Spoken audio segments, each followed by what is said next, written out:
পূৰ্বৰ মাজুলী আৰু বৰ্তমানৰ ডেৰগাঁও সমষ্টিৰ অন্তৰ্ভুক্ত 5টা পৰিয়ালৰ আমি জীৱন কথা দেখুৱাম। বানে সংহাৰী ৰূপ লোৱাৰ সময়তে আচলতে তেওঁলোকৰ সম্পূৰ্ণ যি মাটি ভেটি আচলতে সম্পূৰ্ণভাৱে উচন হয়, যাৰ পৰিপ্ৰেক্ষিতত এটা গৰু ভেটিত এই 5টা পৰিয়াল থাকিব লগা হৈছে। পৰিৱেশটো পোনপটীয়াকৈ কেমেৰা পাৰ্চন জয়ন্ত ফুকনে দেখুৱাব।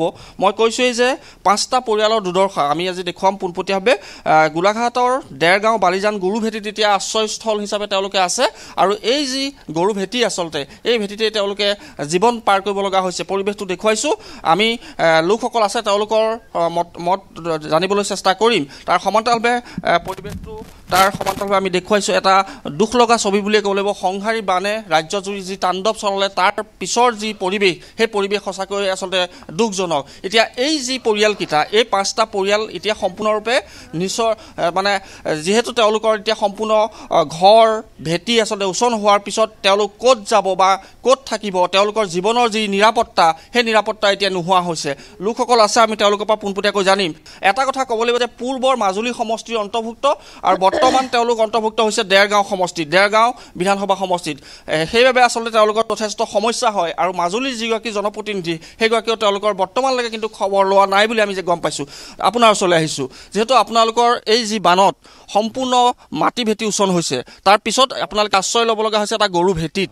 কেনেকুৱা পৰিৱেশৰ সৃষ্টি হৈছে? পৰিৱেশ মানে ভীষণ পৰিৱেশ। আমাৰ মাটি বাৰী মানে লৈ গ'ল মানে 5 মিনিট, খুব বেছি 5 মিনিট সময়। 5 মিনিটত আমাৰ গোটেই ঘৰ দুৱাৰ সপষ্ট লৈ গুচি গ'ল। ওচৰৰ ল'ৰাবিলাকে দৌৰি যেনে তেনে ভিতৰ বিচনা এনেকৈ কৰি কেইটামান বস্তু বচালে, খোৱা বাচনকেইটা বচালে। তাৰপৰা বাকী বস্তু আমি একো বচাব নোৱাৰিলোঁ, চব নৈতে ৰাস গুচি গ'ল। এনেকুৱা আহিছে মানে মানুহ নামিবলৈ ভয় লাগিছে, ইমান দুৰ্দশা মানে একদম। কিছুমানে কান্দিছে, কিছুমানে তাৰমানে চিঞৰি গোটেই মানুহ তাৰমানে ক'বলৈ মোক কোনো ভাষা নাইকিয়া হৈ গৈছে। কিমান পৰিয়ালৰ এনেকুৱা হৈছে? এনেকুৱা পৰিয়াল মানে আমাৰ 5টা পৰিয়ালটো একেবাৰে একেদিনাখনে আহিছোঁ। আহিবৰ দিনাখন বাৰু আমাক এই ডেৰগাঁও ADC বাইদেউ আহিছিলে, তেওঁ আমাক বুট আনি পেলাই পৰিয়ালখিনি ইয়াত উঠাই দিলে।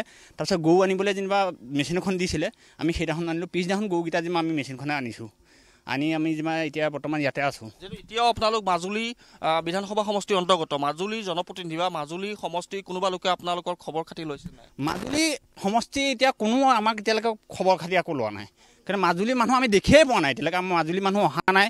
মাজুলী আমাৰ এতিয়া বিধানসভা সমষ্টি আমাৰ ধৰি লওক MLA কোনো আমাক ইয়াত দেখা দেখি হোৱা নাই। মাত্ৰ এইফালৰ পৰা এই ADC বাইদেৱে দেখিছিলোঁ প্ৰথম দিনাখনেই গোলাঘাটৰ, আৰু তাৰ বাদ বাকী আমি কাকো দেখা নাই। নিশ্চিতভাৱে পৰিৱেশটো পুনৰবাৰ দেখুৱাইছে আৰু ভিতৰৰ পৰিৱেশ আমি যদি সম্ভৱ হয় কেমেৰা পাৰ্চন জয়ন্ত ফুকনে দেখুৱাব। কৈছোঁৱেই যে যথেষ্ট দুখজনক এখন ছবি, কাৰণ সংহাৰী বানে ৰাজ্যজুৰি যি তাণ্ডৱ চলালে, সেই তাণ্ডৱত আচলতে বহু পৰিয়ালৰ ঘৰ ভেটি আচলতে উচন হ'ল। সেই একেই আচলতে দেখা পোৱা গৈছে ইয়াতো আচলতে এটা গৰু ভেটিত এইদৰে 5টা পৰিয়াল আছে, জীৱন নিৰ্বাহ কৰিব লগা হৈছে। আৰু বৰ্তমান তেওঁলোকৰ এটা কথা উল্লেখ কৰিছে যে তেওঁলোক বৰ্তমান সময়লৈকে কিন্তু মাজুলী সমষ্টিৰ অন্তৰ্গত, মাজুলীৰ কোনো লোকে বা মাজুলীৰ জনপ্ৰতিনিধিয়ে হওক বা চৰকাৰী বিষয়াই হওক তেওঁলোকৰ খবৰ খাতি লোৱা নাই। তেওঁলোক যথেষ্ট বিপাঙত পৰিছে। মহিলাসকল আছে, আমি তেওঁলোকৰ লগতো কথা পাতিবলৈ যত্ন কৰিম।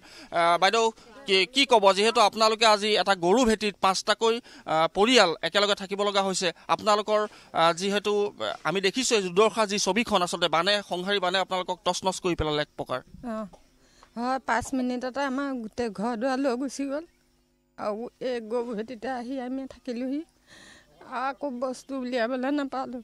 এতিয়া আমাক চৰকাৰে অইন নালাগে, আমাক খাবলৈ ববলৈ, আমাক ভূমি অকণ যেনে তেনে দিলেই হ'ব।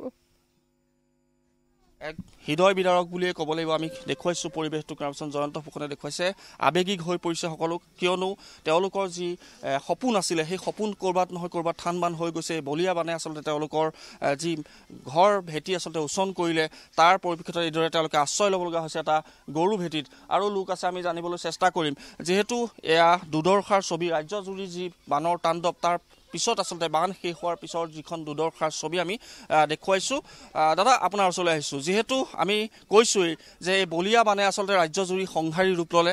আপোনালোকৰ ক্ষেত্ৰতো যিহেতু ঘৰ ভেটি আপোনালোকৰ উচন হ'ল, যিহেতু মাজুলী সমষ্টিৰ বৰ্তমানো আপোনালোক এগৰাকী লোক, মাজুলী সমষ্টিৰ পৰা কোনো ধৰণৰ সহায় পোৱা নাই নেকি? আমি মাজুলীৰ ফালৰ পৰা কোনো সহায় বা এনকুৱাৰী এতিয়ালৈকে অহা নাই। গোলাঘাটৰ প্ৰতিনিধি আহি বা কোনোবা যুৱক যুৱতী আহি ইয়াত এমুঠি অন্ন দান কৰিছে আহি। আৰু এতিয়া মানুহকেইঘৰ থাকিবলৈ আমাৰ ব্যৱস্থা নাই, গৰু ভেটিতে আহি আছোঁহি। আমাক অকণমান ভূমি লাগে, চৰকাৰক আমি অনুৰোধ কৰিছোঁ। কিমানমান মাটি আপোনালোকৰ জাহ গ'ল এই বলিয়া বানত? আমাৰ 5 পোৱামান মাটি প্ৰতি ঘৰ মানুহৰ তেনেকৈ গৈছে আৰু খেতিও গৈছে।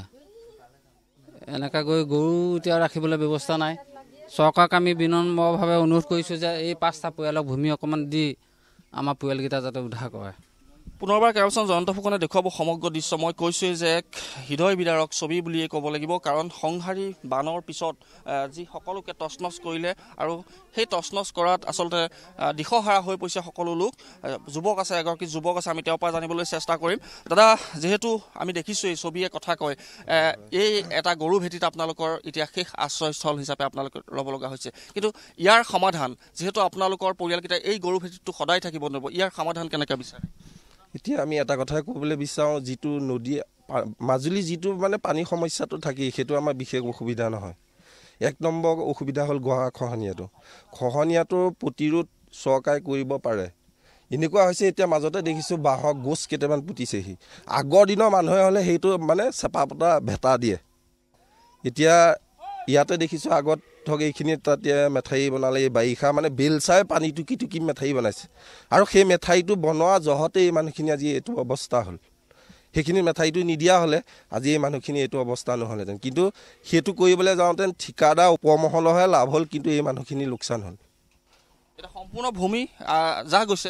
এতিয়া এই মানুহখিনি যে ইয়ালৈ আহিল, ইয়াৰ পৰা ঘূৰি যাব পৰা কোনো ব্যৱস্থা নাই। মানে এতিয়া আমি ইয়াতে ধৰক আনি নাৱে কিছুমানটো ভুৱে ধৰক যোনে যেনেকৈ পাৰিছে আৰু আনি ইয়াতে আশ্ৰয় লৈ আছে। ইয়াৰ পৰা এতিয়া কি ব্যৱস্থা চৰকাৰে লয় সেইটো তেখেতলোকেহে জানে।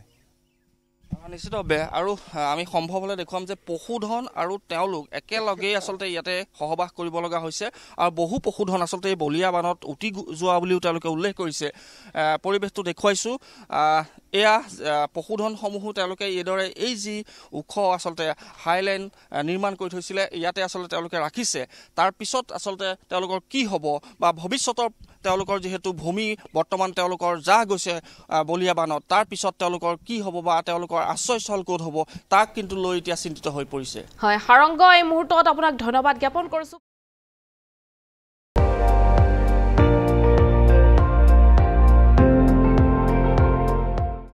আপুনি চাই আছে ND24, সৰ্বশ্ৰেষ্ঠ নহয় সৰ্বোত্তমৰ দৌৰ।